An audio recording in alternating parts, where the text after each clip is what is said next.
If you are working on a project that is using PEX pipes, you should not miss this next ASPE Lessons in Firestop.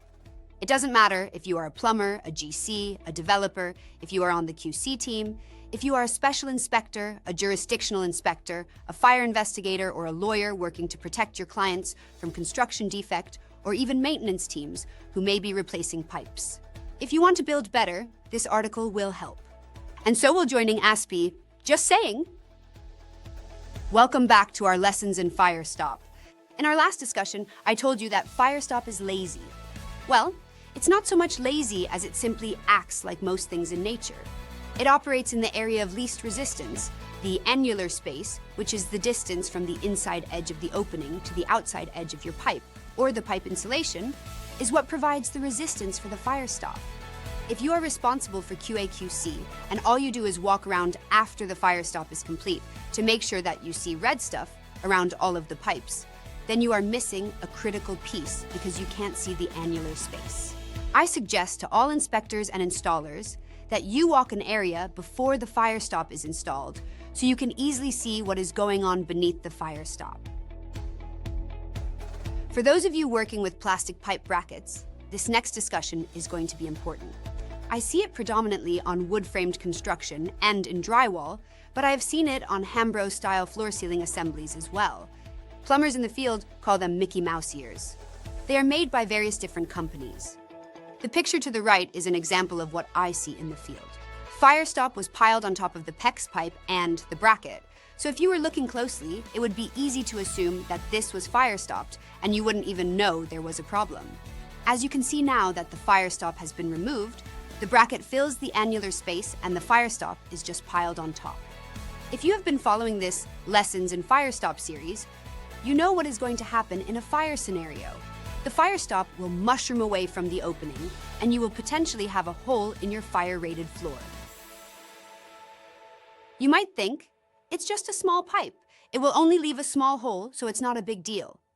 Well, if you listen to Bruce Johnson of UL, in this video he says, when a fire is actively burning, it will create a lot of heat and pressure. Even the smallest void that is not protected with proper Firestop almost acts like a blowtorch. You will have really hot flames, gas, and smoke going through that opening under pressure, so it rapidly spreads the fire beyond that original compartment. Hopefully, that helps you rethink the level of importance of this small pipe. Some applications might be easier to notice as problematic, such as the one in the picture to the right. In this case, it's much easier to see the ear bits that receive the screws and the body of the bracket that is seated into the wood framing member. You probably already know that is where the Firestop is supposed to be, but since the bracket and the Firestop sealant can't both occupy the same space at the same time, there is a problem. Since the Firestop sealant sitting on top of everything is going to act in the area of least resistance, it will mushroom away from the center of the opening because the Firestop doesn't have the guidance and direction it would have from the straight-cut edge of the wood opening. If you're using these, please be sure that when the crews are installing them on gypsum walls, the body of the bracket does not lay in the same plane as the gypsum wall or the wood framing. If this is what your crews are doing, then the bracket is going to be located right where you need the Firestop to sit. What I see happen in the field is that the Firestop will be installed on top of the clamp. In a fire scenario, the Firestop, being lazy, will expand in the area of least resistance, which in this case means it will mushroom out away from the pipe, and when the plastic pipe melts away, your fire-rated floor or wall will have a hole in it. You might think, it's a small hole. If you didn't take the time to watch the video mentioned above, I want you to think about steam in a pot of pasta. When you are cooking, the steam comes out of a small opening with a lot of force, so much that it can cause the lid to jump up and down. Smoke and fire are going to be powered by the same pressure, and according to Bruce Johnson of UL, that small opening can behave like a blowtorch. It's important that you don't let this happen on your projects. If you need to have a clamp, please think about how you are going to fix this problem. If you're working in a gypsum wall, you can simply place the clamp so it is inside the wall cavity and not inside the gypsum board itself. If you're working in the wood-framed assembly, you can do one of two things. One, you can work really hard to get the Firestop deeper into the floor assembly, but the system is going to call for 3/4 inch of sealant.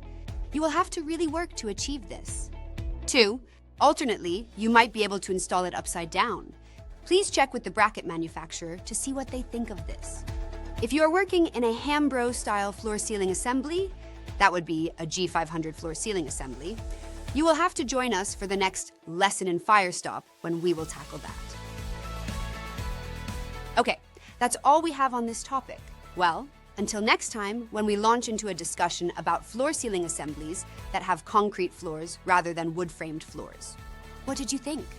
We would love to hear your feedback. What else do you want to learn about?